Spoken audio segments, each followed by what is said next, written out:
그렇게 좀 보시면 좋을 것 같아요. 요한복음 15장 16절을 보겠습니다. 요한복음. 바이블 스쿨에 오실 때는 성경책하고 노트를 꼭 가지고 오세요.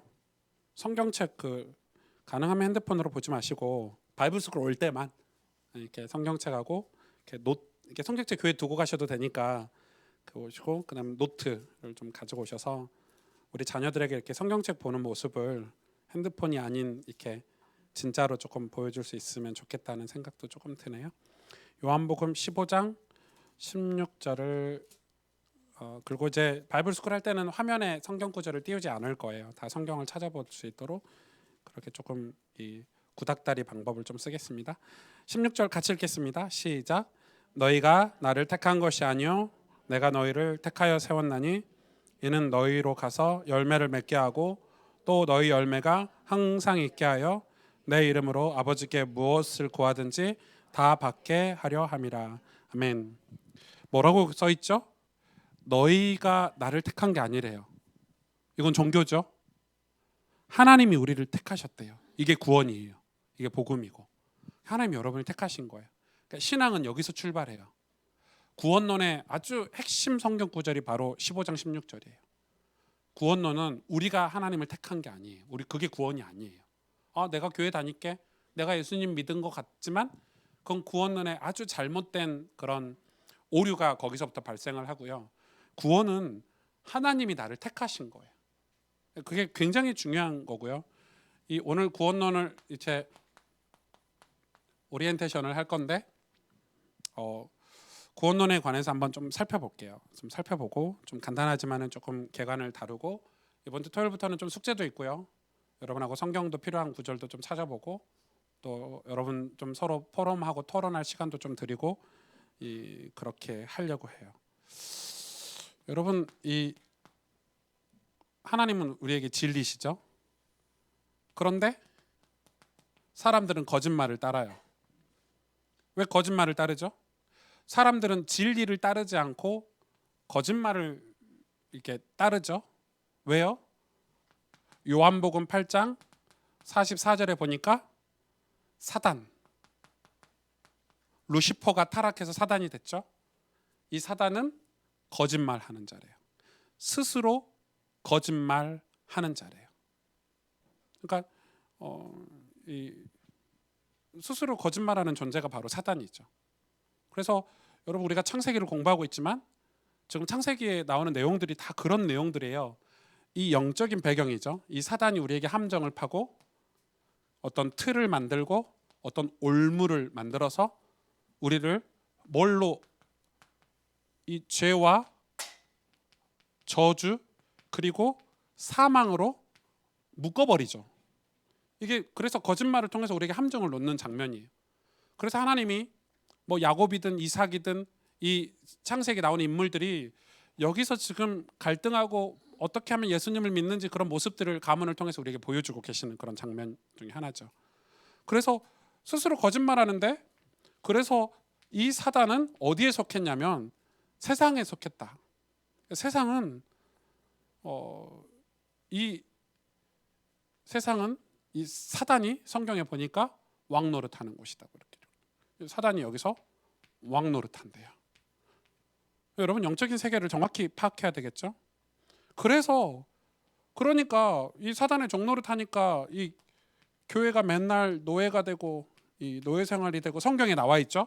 포로가 되고 뭐 어떤 속국이 되고 이런 장면들이 계속 나오죠. 이스라엘이 왜 이스라엘이 이렇게 노예가 되고 포로가 되고 속국인 되느냐를 그냥 인간적으로는 해석이 안 돼요.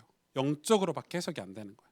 그러니까 지금 이 사단의 존재를 여러분이 지금 조금 파악을 할 필요가 있어요. 이 사단이 우리에게 뭘 주죠? 영적인 문제를 줬어요. 영적인 문제가 뭐다는 게 여러분 굉장히 이해하기가 어려울 거예요. 영적 문제 우리는 이렇게 말하잖아요, 쉽게. 근데 사실은 영적인 거를 깨닫는다는 것은 굉장히 하나님의 은혜가 필요해요. 성령의 도우심이 필요해요.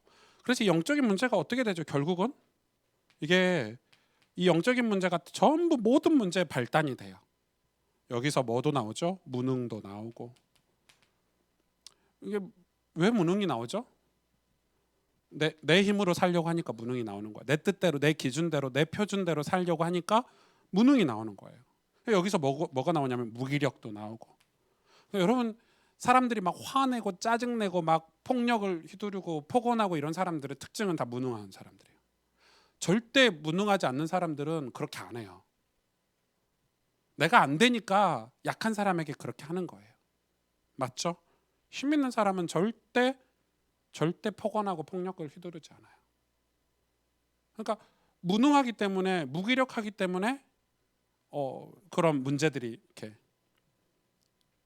발생을 하는 거예요. 이거는 부모 때문이 아니에요. 우리는 부모 때문이라고 생각하는데 무능이 부모하고 상관없어요. 이건 영적인 문제예요. 영적인 거예요. 인간은 하나님을 떠난 그 원죄를 가지고 있기 때문에 거기서 모든 사람이 다 영적인 문제를 가지고 있어요. 이게 여러분 우리 신앙 베이스에 기본에 깔려있지 않아서 우리가 고생하는 거예요. 지금 여러분 영적인 세계가 있다고 믿으십니까? 알죠.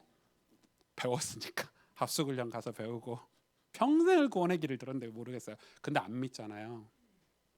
안 믿어요. 우리 집안의 배경에, 우리 가정에 생기는 문제들이 여기서 왔다고 안 믿어요. 안 믿는 증거가 뭐예요?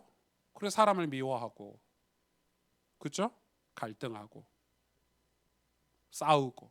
왜요? 영적인 세계를 안 믿으니까. 여기에 속아버리는 거예요. 그러니까 여러분 이게 오는 거죠.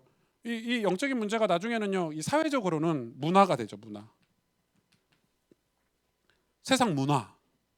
뭐 세상 문화는 성공도 있고요. 그죠? 우리가 말하는 뭐 발전도 있고요. 뭐 인권 이런 것도 있고요. 이게 다 문화예요. 지금 세상에서 이야기하는 게 전부 문화인데 이 문화가 어디서 오냐? 영적인 데서 온단 말이에요. 그래서 여러분 이 문화의 흐름만 잘 봐도요, 영적인 세계가 보여요. 사실은. 그럼 문화가 좋습니까?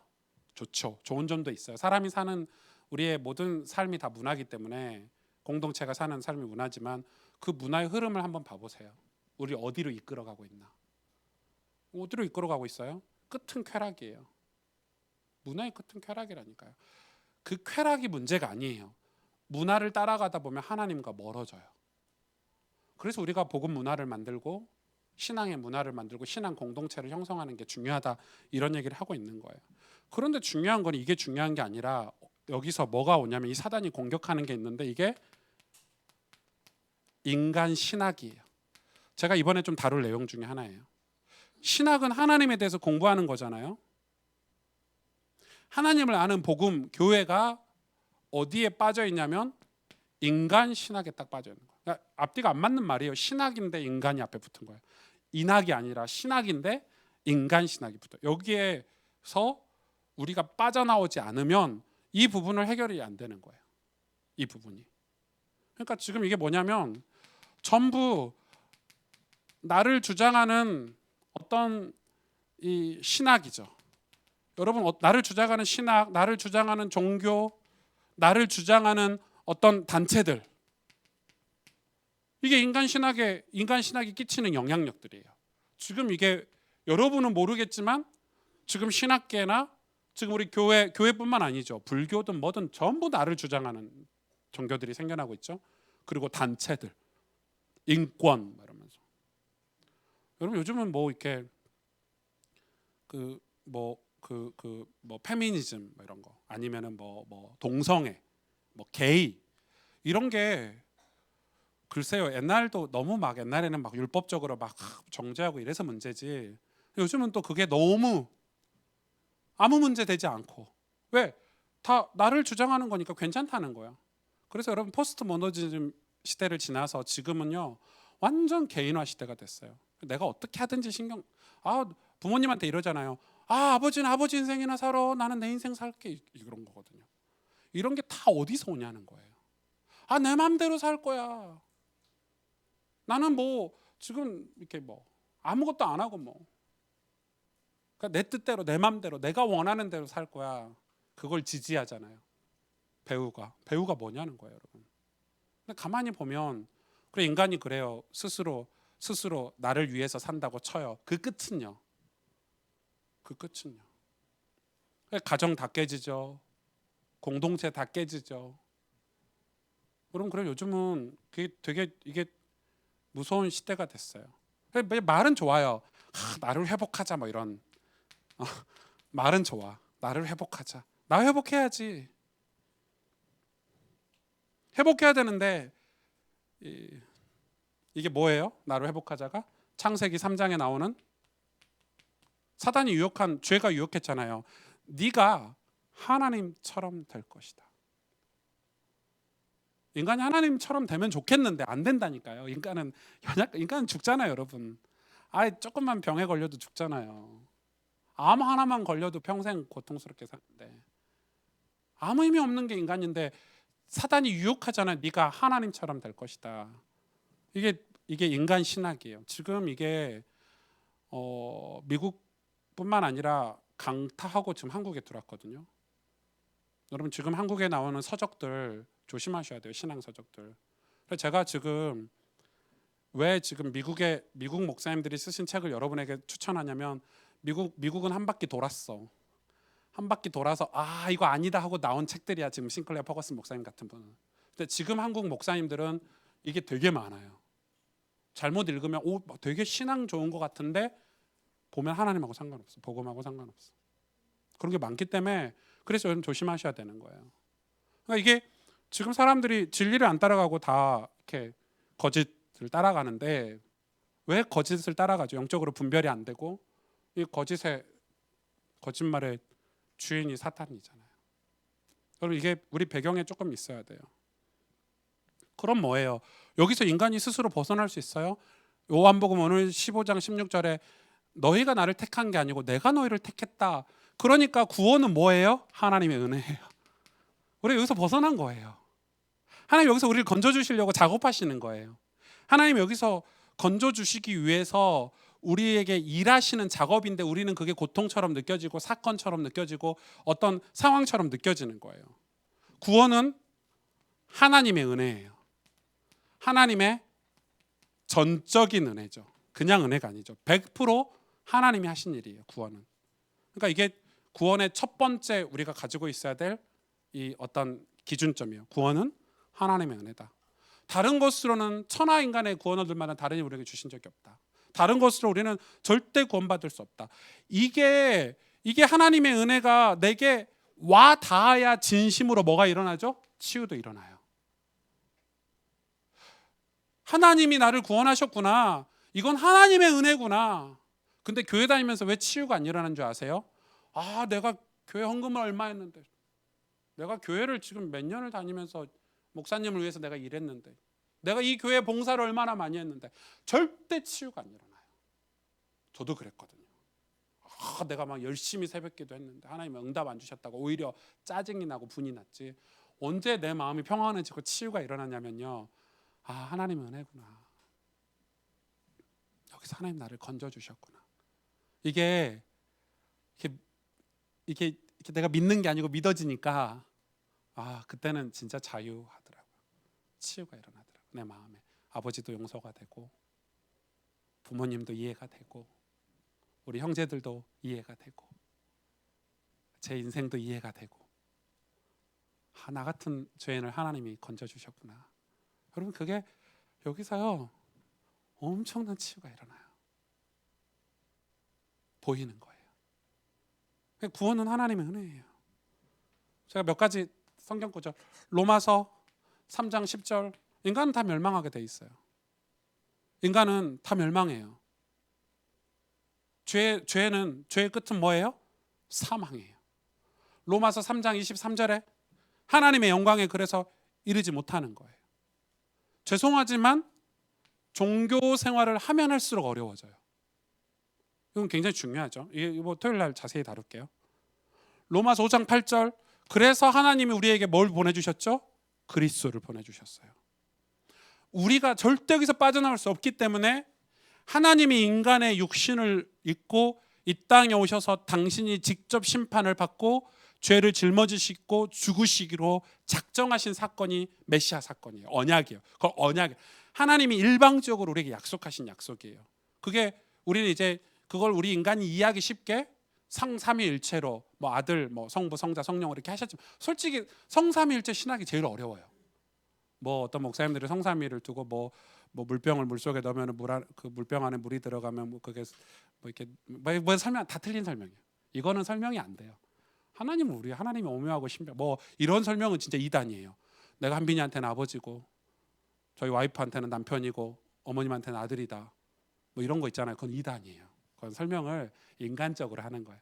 하나님의 신비하고 오묘한 건 성경 그대로 믿는 게 좋아요. 이해 안 된 채로 믿는 게 차라리 좋아요. 억지로 이해하면 안 돼. 인간 비유를 들면 안 돼요. 저는 성삼위 그 일체를 신학교 다닐 때 무진장 책도 많이 보고 했는데 와 진짜 이해가 안 되더라고요. 이해가 어떻게 되세요? 하나님은 한 분이신데 세 분이래요. 이해되세요? 뭐 뭔 말인지 모르겠죠. 전 몰라요. 예수님 뭐 성자, 성령, 성부 뭐 이런 뭔 말인지 솔직히 잘 모르겠어. 근데 믿어지는 거죠.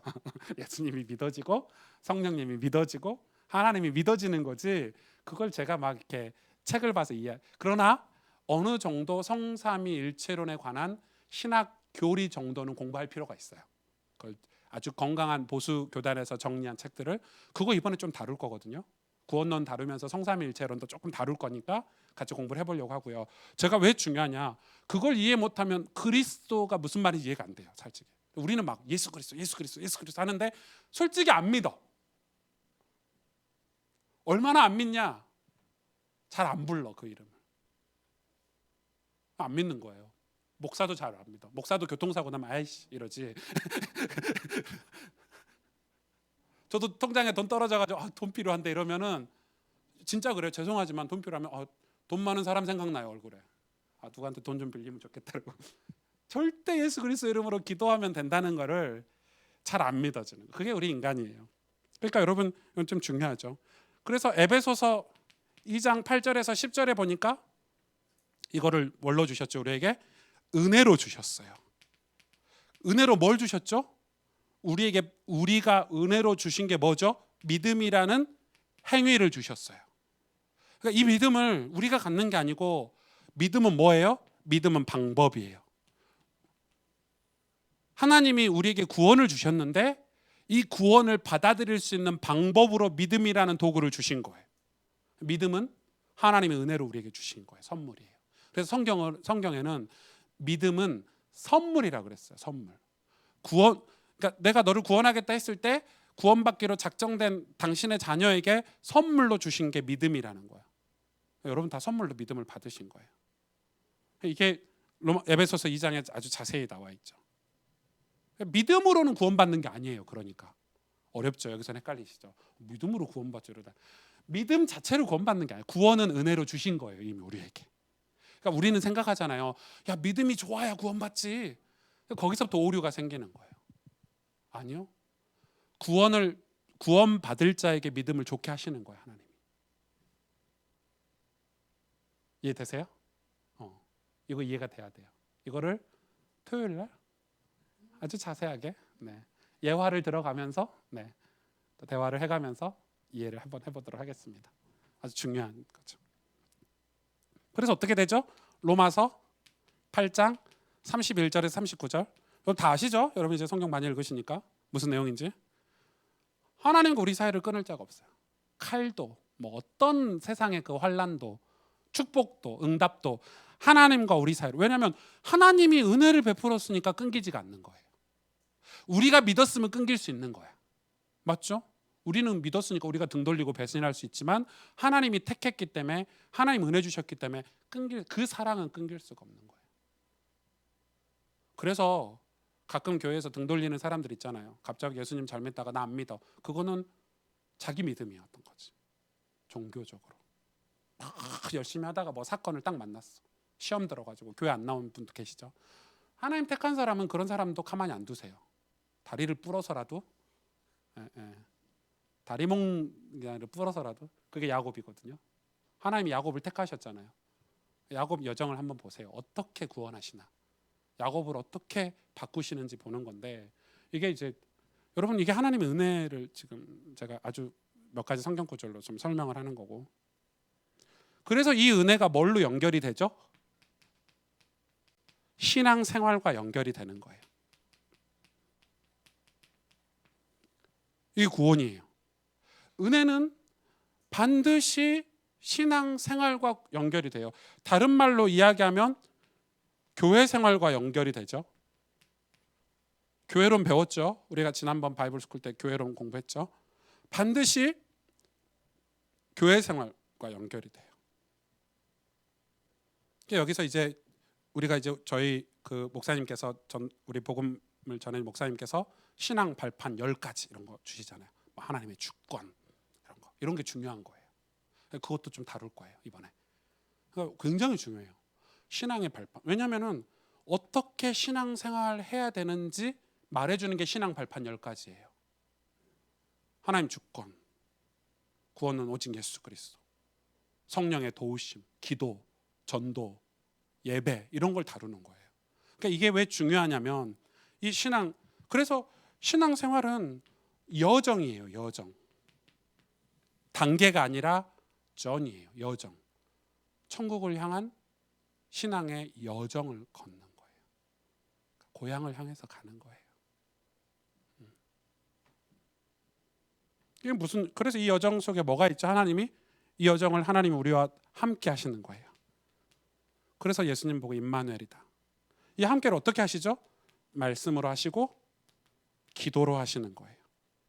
그래서 중요한 거예요, 이런 것들이. 하나님의 함께함을 어떻게 누릴 수 있냐면 말씀과 기도로 누릴 수 있어요. 이게 여정이에요. 신앙은 여정이에요. 이거를 좀 오늘은, 그러면 이렇게 신앙생활로 들어가잖아요. 그러면 우리의 신앙 배경이 있을 거 아니에요. 배경. 이 구원론은, 구원에 관한 신학은 반드시 뭐하고 연결이 되냐면요, 종말론하고 연결이 돼요. 종말론이 없으면 구원이 의미가 없죠. 아니, 종말이 없는데 무슨 구원이 의미가 있겠어요? 천국과 지옥이 없는데, 인간에게 죽음이 없는데 무슨 구원이라는 게 필요하겠어요? 여러분이 죽기 때문에 구원이 필요한 거죠. 인간 개인의 종말이 있기 때문에 우리가 예수님 믿는 거예요. 만약 여러분에게 인생에 죽음이 없다고 생각해 보세요. 평생 무한대로 산다. 그건 하나님이죠, 우리 인간이. 근데 여러분 죽잖아요. 죽음을 잘 준비하고 계십니까? 네, 우리 늘 죽음을 준비해야 돼요, 사실은. 잘 죽기 위해서 살아야 돼요.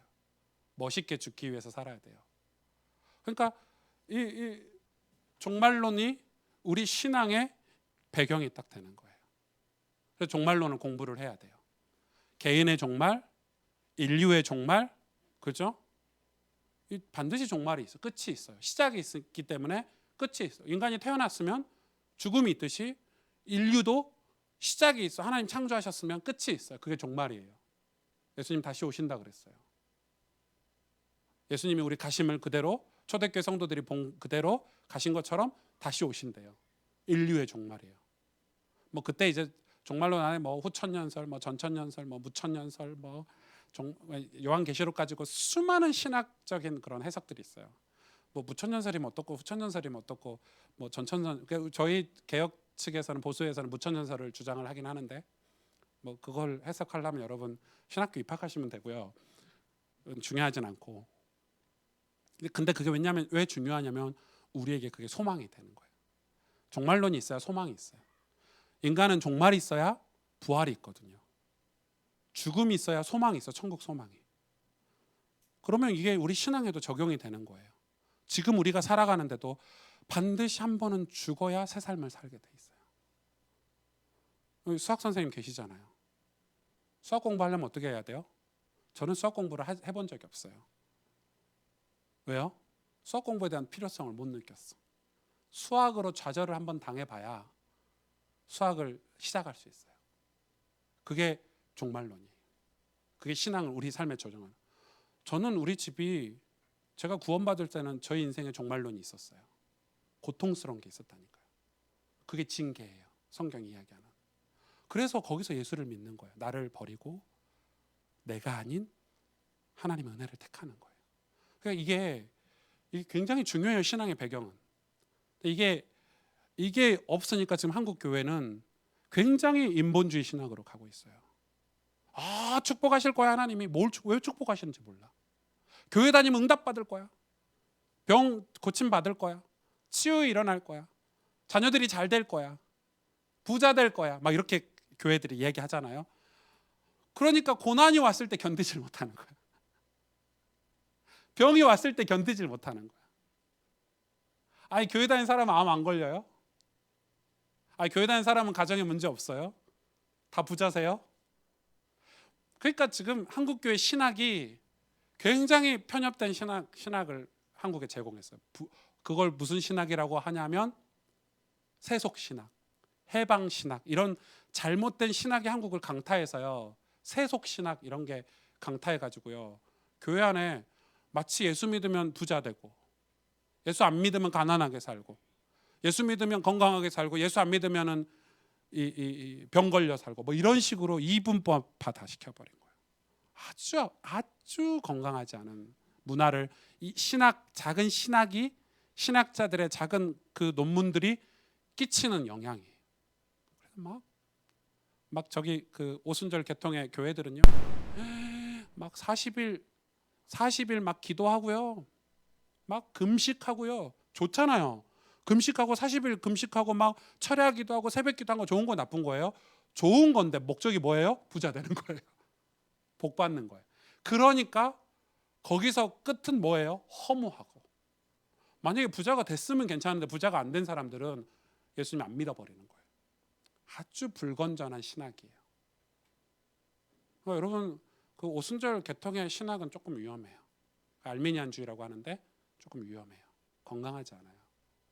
우리 인생은 아주 객관성이 필요하고, 객관성 플러스 굉장히 그 정확하고 명료한 하나님 말씀이 우리에게 주시는 해석들이 필요해요. 그래서 여러분 건강한 신학을 반드시 공부해야 돼요. 그래서 이번 바이블 스쿨 때는 이 구원론을 신학적으로 제가 접근하니까 졸릴 거예요. 지금도 졸리시잖아요. 힘드시고 뭔 말이냐 지금 갑자기 종말론이 왜 나오냐 이런데 저도 힘들어요. 네. 저도 이게 뭔 말인지 모르겠어요. 이걸 보세요. 이 종말론은 바울이 제일 잘 다뤘죠. 빌립보서 3장 1절에서 21절에 뭐라고 얘기했어요? 나는 너네들이 육체적으로 신뢰할 게 있냐? 나도 있다.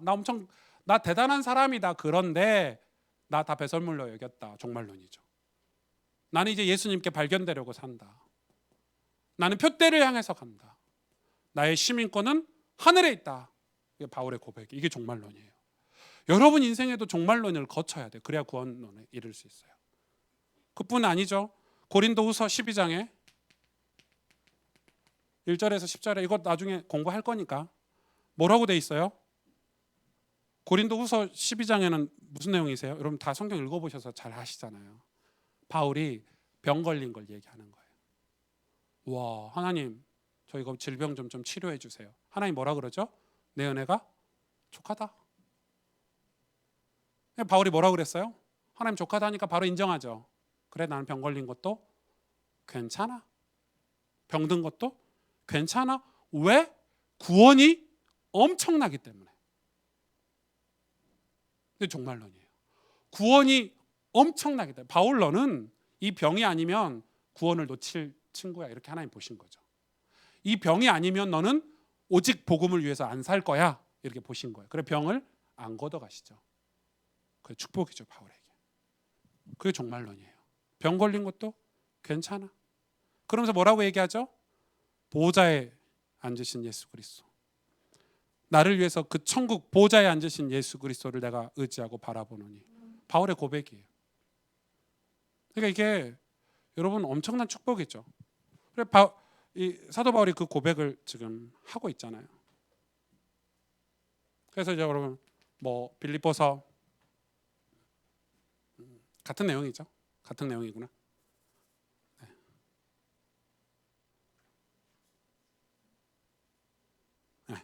뭐 안 해도 될 것 같아요. 이게 이 천국이 그래서 바울은요 항상 자기의 신앙의 배경이 뭐였냐면 자기 신앙 배경이 천국이고 하늘 보자고 항상 신앙 배경이 그런 거였어요. 종말을 아는 거죠. 그래서 여러분 우리가 구원에 관한 축복을 누리기 위해서는 이 종말론을 조금 다룰 필요가 있어요. 여러분 지옥을 모르면 천국의 의미가 있습니까? 지옥이 없는데 천국이 무슨 의미가 있어요? 그렇죠? 내 인생에 고난이 없는데 축복이 무슨 의미가 있어요? 그렇기 때문에 여러분 예수 믿는 게 엄청난 축복이에요. 그래서 제가 이런 부분을 오늘 오리엔테이션으로 이렇게 좀 다루는 것은 이거를 우리가 조금 자세히 구원론에 관해서 좀 살펴보고 이거를 우리 교회와 현장과 이런 가정에 적용할 수 있어야 돼요. 이 구원이 우리 삶에 적용이 돼야 돼요. 지금 우리의 문제는 이게 우리 삶에 적용이 안 된다는 거예요. 그러니까 지식적으로 아멘하고 받아 적었는데 집에 가서 내 자녀와 내 남편과 내 아내와 또 내 자신에게는 적용이 안 되는 거예요. 구원이 내 삶에 적용이 안 되니까 이중적으로 살게 되고 껍데기로 살게 되고 그러다가 교회를 떠나게 돼요. 왜? 오픈이 안 되면 늘 답답하고 깝깝하고 창피하고 체면을 따지다 보니까 이 구원의 감사와 감격을 영원히 못 느끼고 떠나게 되는 거예요.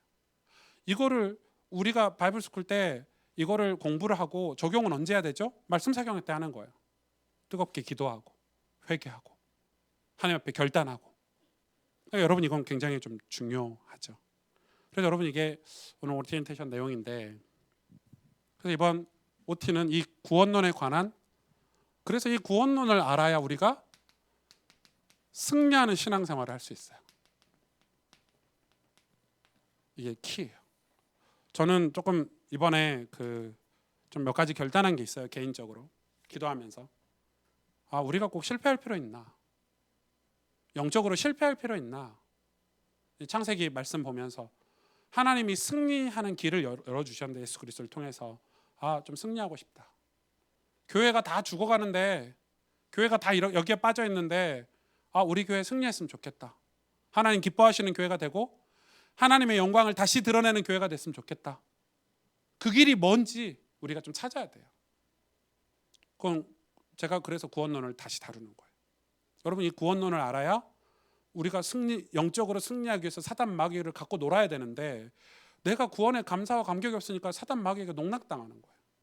여러분 사단 마귀는 우리가 갖고 놀아야 돼요. 야, 네가 왔냐? 갔냐? 네가 까부네? 이래야 되는데 사단 마귀를 무슨 벌벌벌 떨어요. 우리 집에 재앙이 왔어. 갖고 놀아야 돼요. 재앙이 왔냐? 잘 왔다? 좀만 쉬다 가라? 이렇게 돼야 되는데 우리는 어떻게 하죠? 막 벌벌 떨어요. 막 난리가 나요. 왜? 확신이 없으니까. 구원의 확신이 없으니까. 사도 바울 보세요. 천국 시민권 딱 확신이 있으니까요. 왔냐? 환란이 왔냐? 핍박이 왔냐? 네가 나를 우겨 싸봐라. 네가 나를 죽여 목에 칼을 들이밀어봐라. 내가 눈 하나 깜짝 하나. 왜요? 이게 구원론의 종말론이 완전히 확신을 딱 하다. 여러분 상담학에서도 마찬가지예요. 확신이 중요해요. 확신이 없으니까 어떻게 되죠? 흔들려요. 흔들리는 순간 들어와요. 그러니까 이거는 굉장히 중요해요. 그래서 신앙 발판 10가지 이런 건 굉장히 중요한 것 같아요. 그런 걸 이번에 조금 저희가 한 강의 정도 할 때는 그런 걸 좀 다루려고 해요. 그래서 여러분 이 구원론을 정확히 가지고 구원의 감사, 기쁨, 구원의 확신 이런 게 있으면 신앙생활 승리할 수밖에 없어요. 여러분 가난하면 어떻게 해야 돼요? 빨리 내 삶을 점검해서 뭐가 무기력하게 하는 원인이 뭔지, 나를 가난하게 하는 원인이 뭔지, 새 나가는 돈은 어디로 나가는 건지, 내가 뭘 노력을 안 하고 있는 건지 빨리 확인해서 점검해서 이게 저축하고 이렇게 갱신해야 돼요. 육신적으로도. 근데 그게 영적인 거라니까요. 영적인 배우도 있어요. 그렇게 하는. 그래서 안 되는 거예요. 안 되는 거예요. 하려고 생각은 하는데 안 되는 거예요. 내가 하루에 한 장씩 성경 읽어야지 생각은 하는데 안 되는 거예요. 왜요? 영적인 거니까. 그런 느낌 안 드세요? 들죠? 지긋지긋하게 안 되는 게 있잖아요. 영적인 거라서 그래요. 육신적인 거 같으면 마음먹어서 되죠. 영적인 거라니까요. 이상하지 우리 아들이 왜 이렇게 나하고 닮았을까? 영적인 거예요. 저것이 말 안 듣는 게 나하고 똑같네 내 어릴 때하고 뭐 이런 거 있죠. 다 영적인 거라서 그래요. 그거는 때리고 혼내서 될 일이 아니에요. 그러니까 지금 우리가 이 구원에 관한 영적인 세계를 정확히 공부를 하고 내 삶에 적용을 빨리 해야 승리를 할 수 있어요. 갖고 놀으셔. 여러분 뭐 내 감정 갖고 놀아야 돼요. 저는 이제 그걸 훈련하고 있는데 기분 나쁘고 화내고 분노 이런 거 갖고 놀아야 돼요. 네가 내 마음에 와가지고 별 쇼를 다 해봐라. 내가 흔들리나 이렇게 돼야 돼요. 그러니까 거기에 상황에 묶여버리니까 속는 거예요. 그런 거 있잖아요. 제가 어느 회의에 갔어. 어떤 모임에 갔어. 모임에 가서 뭐 내가 좀 기분이 나쁘고 내 입장이 조금 막 좀 이렇게 좀 저 사람들보다 내 입장이 좀 창피한 것 같고 뭐 이러면 기분 나쁘죠. 전 생각해요. 내가 거기서 왜 기분 나쁘지? 내가 여기서 왜 내가 마음이 이상하지? 별거 아닌데 저 모임 안 가면 되는데. 예를 들어서 저 조직 나하고 별 상관이 없는데 나의 목적은 복음 전하는 건데 나의 목적은 하나님 영광을 드러내는 건데 그러니까 자꾸 우리가 거기에 속는 거예요. 그래서 바울이 이 고백을 한 거예요. 왜? 빌립보 교인들이 시험 들었어요. 육신적으로 밖에서 공격해 들어오니까 시험 들지 마. 쟤네들 별거 아니야. 우리의 시민권 하늘에 있잖아. 왜 교회가 흔들려? 구원론이 약해서 그래요. 그래서 이번에 바이블스쿨 할 때 이 구원론을 다룰 수 있도록 하겠습니다. 제가 강의는 한 8강에 준비할 거고요. 한 두 강의는 이렇게 좀 포럼도 하고 옆에 앞에 나와서 여러분 구원에 관한 좀 발표도 좀 하고 발표 좀 이상한가? 그 뭐라고 해야 돼요? 간증도 좀 하고 좀 교제도 하고 그렇게 좀 준비를 해보려고 하니까요. 함께 하시면 좋을 것 같아요. 토요일 날이라 좀 아쉽죠. 네. 토요일 날 그 황금 같은 이 토요일 날. 근데 너무 더워서 토요일 날 어제 놀러 못 가시잖아요. 에어컨 빵빵하게 틀어놓을 테니까 교회로 휴가 오신다 생각하고 그리고 여러분이 내는 회비 2만 원인가요? 네, 100% 간식비. 그 부족해서 교회에서 조금 더 플러스 합니다. 그러니까 그 돈 아깝게 생각하지 마시고 간식비입니다. 10강의 동안 먹는 간식비. 저 강의료 10원도 안 받습니다. 네, 걱정 마시고. 네.